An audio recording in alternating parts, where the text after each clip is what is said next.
Welcome to the series uncovering the latest 2025 American Thyroid Association management guidelines for patients with differentiated thyroid cancer. This is Endo in a Bite, where I break down complex concepts into bite-sized pieces that you can actually remember. This part covers thyroid hormone levels, blood tests, ultrasound, and imaging during follow-up care. Let's begin with TSH. For patients with low-risk disease, suppression may not be necessary. The important point here is that the decision must be individualized, carefully weighing potential benefit against potential harm. Once a patient is stable, long-term suppression is usually not the right goal. For patients with low or intermediate risk disease, when there is no evidence of recurrence, maintaining thyroid hormone levels close to normal is generally safer. And those targets are not fixed forever. Risks and benefits should be revisited over time because circumstances can change. Shifting to thyroglobulin, serum thyroglobulin should always be measured using an assay calibrated against the International BCR 457 reference standard. At the same time, anti-thyroglobulin antibodies should be quantitatively measured with every thyroglobulin result, since antibody interference can significantly alter interpretation.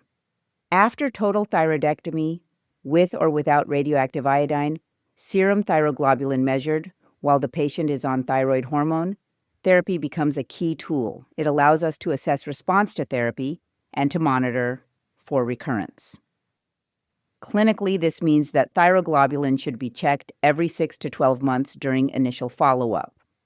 For patients at intermediate high or high risk, more frequent monitoring may be appropriate. For patients who have undergone lobectomy, routine measurement of serum thyroglobulin on thyroid hormone during initial follow-up is not recommended. When anti-thyroglobulin antibodies are present, following serial trends using the same assay can provide useful information about disease activity. Still, we must remember the technical limitations. Current immunometric assays and radioimmunoassays are commonly affected by thyroglobulin antibodies, while liquid chromatography tandem mass spectrometry is less affected by antibodies but has lower sensitivity. So the bottom line is this. In patients with circulating anti-thyroglobulin antibodies, neither thyroglobulin nor antibody levels should be solely relied upon for surveillance. In this population, imaging remains the primary monitoring modality. Now let's move to ultrasound during long-term follow-up. For patients with low-risk thyroid cancer who have had their thyroid completely removed and have also received radioactive iodine, routine ultrasound can be stopped after 5 to 8 years if the response has been excellent. From that point forward, blood testing every 1 to 2 years is usually sufficient. If that excellent response continues for 10 to 15 years, those patients can be considered in complete remission, and no further thyroid cancer blood testing is required. The same timelines apply to patients who had complete thyroid removal without radioactive iodine. Ultrasound may be stopped after 5 to 8 years of excellent response, and complete remission may be declared after 10 to 15 years.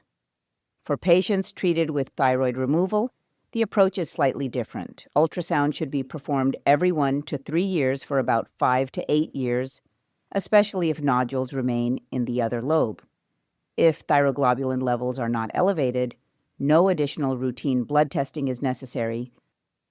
What about radioactive iodine whole body scans? For patients who had surgery without radioactive iodine, or those who are low risk and doing well, routine scans are not recommended. They may be considered only in patients who are higher risk or if there is suspicion of recurrence. When a scan is performed, either iodine 123 or low-dose iodine 131 can be used, and sometimes SPECT CT radioiodine imaging may be performed, in addition to planar imaging, to anatomically localize the radioiodine uptake and distinguish between likely cancer and nonspecific uptake. Finally, let's discuss FDG PET CT. Imaging using FDG PET CT scanning may be performed in patients at high risk of recurrence with elevated serum thyroglobulin levels, particularly in patients with oncocytic thyroid carcinoma or aggressive histologies, and in patients who have a history of negative RAI imaging.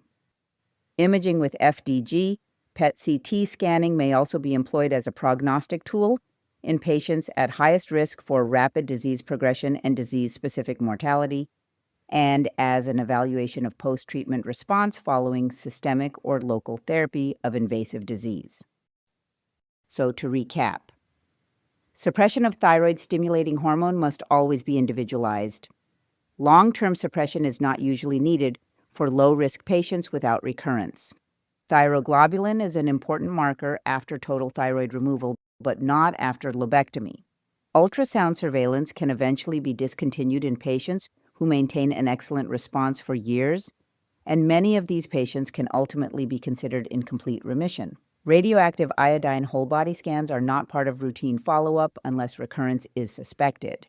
And SPECT CT or FDG PET CT is reserved for higher risk or complex cases. That concludes today's episode on recommendations 45 through 50. Missed a detail? No problem. Head over to easyendoprep.com and sign up for the weekly newsletter. The key takeaways will be delivered straight to your inbox. Remember, stay consistent, and we will work through all 84 recommendations together, one bite at a time.